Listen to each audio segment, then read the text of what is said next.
નમસ્તે વિદ્યાર્થી મિત્રો, ધોરણ 9 આજે આપણે સંસ્કૃતમાં જે અગાઉના લેક્ચરમાં 13મો પાઠ ભણતા હતા, દૃષ્ટા ગોગ્રહણમ સ્વતંત્રમ સદભાગ્યે ગાયોનું અપહરણ સુખાંત થયું છે તેનું જે આગળથી 52મા પેજ ઉપર જે બાકી છે તે આજે આપણે ભણશું. જો અહીંયા આપણે આગળ જોયું તો અભિમન્યુ, બૃહન્નલા એટલે કે અર્જુન, બલ્લવ એટલે કે ભીમસેન આ લોકો વિરાટનગરના રાજ્યમાં આવ્યા છે અને વિરાટ રાજા સમક્ષ આ અભિમન્યુને પોતે પેશ કરી રહ્યા છે. એ તરફ આપણે આગળ વધી રહ્યા હતા. તો બૃહન્નલા છે અર્જુન, એ પોતે રાજા રહ્યા એની તરફ આ અભિમન્યુને લઈ જઈ રહ્યા છે. ત્યાં સુધી આપણે ભણ્યા હતા. ત્યારથી આગળ અભિમન્યુ, અરે કોના મહારાજ? જો અભિમન્યુ અહીંયા આ મહારાજ કોના કે એવું પ્રશ્ન કરે છે.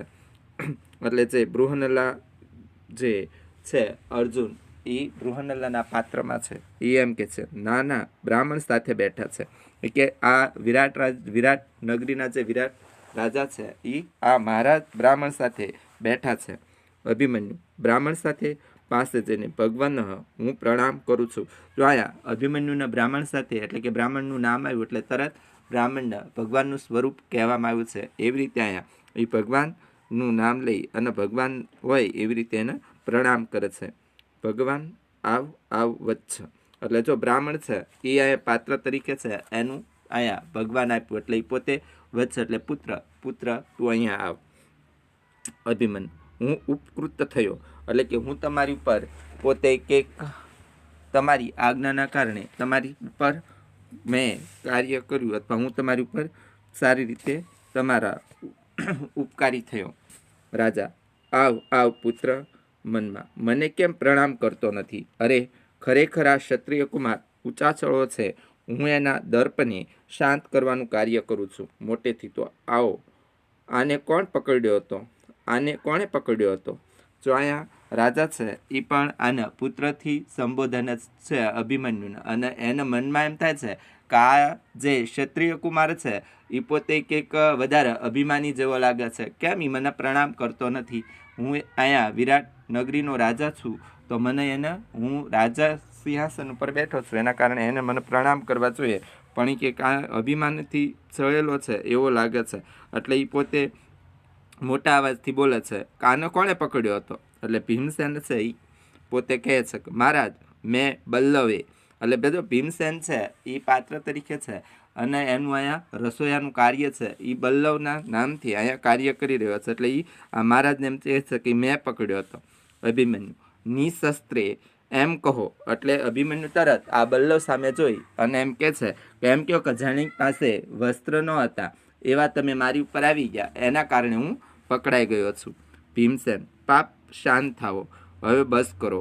મારા બે હાથ સ્વાભાવિક શસ્ત્ર છે, ધનુષ્ય તો દુર્બળો વડે ગ્રહણ કરાય છે. ભીમસેન છે એમ કે છે કે તું શાંત થઈ જા, મારા જે હાથો છે ને એ જ મારા શસ્ત્રો છે. જે આ જે મારા બે હાથ છે ને એ જ મારા માટે શસ્ત્ર છે, અને જે આ ધનુષ્યો એ બધા શસ્ત્રો છે ને એ તો દુર્બળો છે અથવા જેને હાવ પોતે બહાદુરો નથી એના માટેના એ શસ્ત્રો છે. અભિમન્યુ શું આપ મારા મધ્યમતા છો જે તેમના જેવું બોલે છે? જો અહીં અભિમન્યુ એ બલ્લવ છે એ એના ભીમસેન છે એ જાણતો નથી, એટલે એમ કે છે કે શું તમે મારા મધ્યમતા એટલે ભીમસેન છો કે જે આવા જ વાક્યો પોતે બોલે છે અને તમે તેના જેવું જ બોલી રહ્યા છો? રાજા પુત્ર આ મધ્યમ કોણ છે? એટલે રાજાને પોતે આ મધ્યમ કીધું અભિમન્યુ, એટલે એને એમ કીધું કે આ મધ્યમ કોણ છે?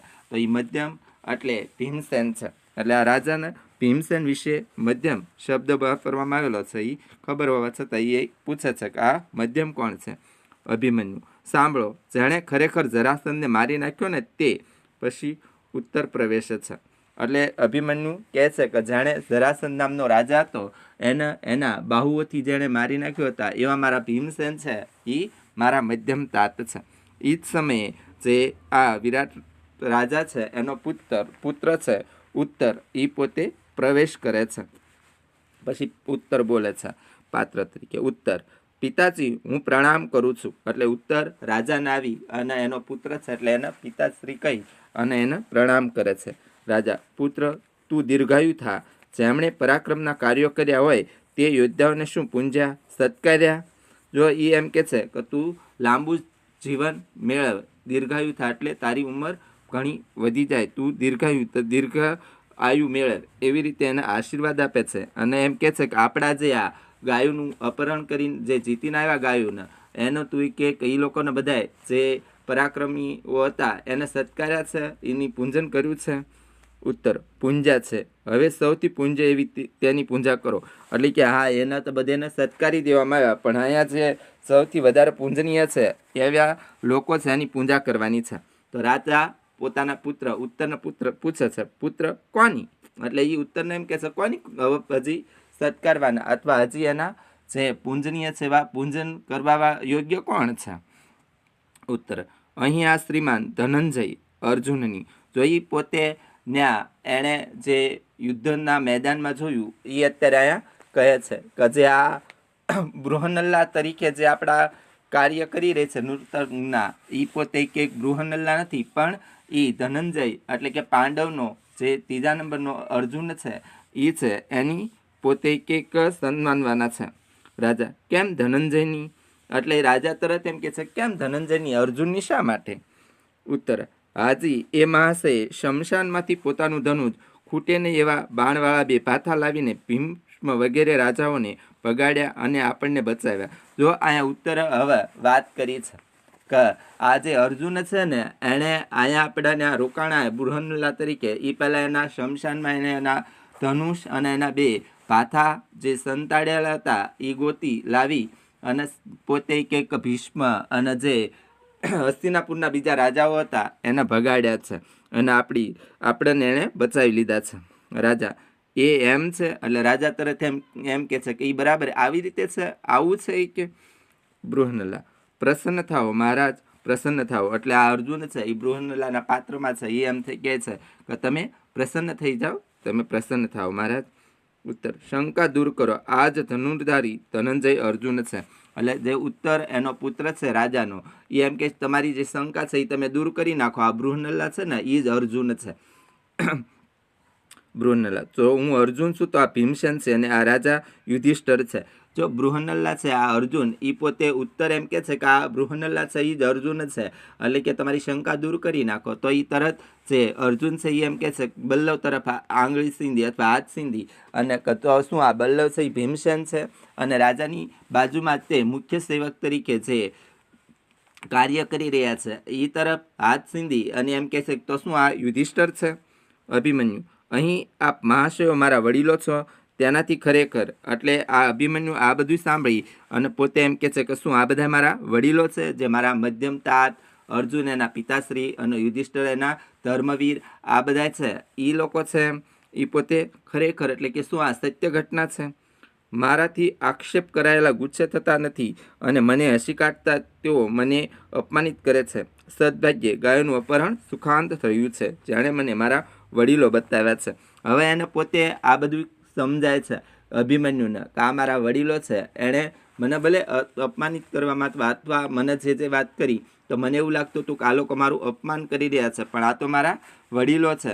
એ ખરેખર મારા વડીલો જો મને અત્યારે અહીંયા મળ્યા ઘણા વર્ષોએ 12-13 વર્ષે મને અહીંયા મારા વડીલો મળ્યા, તો આ ગાયોનું જે અપહરણ કરવામાં આવ્યું હતું એ સુખાંત થયું છે અને મને મારા વડીલો બતાવ્યા છે. એમ કહી વારાફરતી બધાને તે પ્રણામ કરે છે, બધા તેને આશીર્વાદ આપે છે.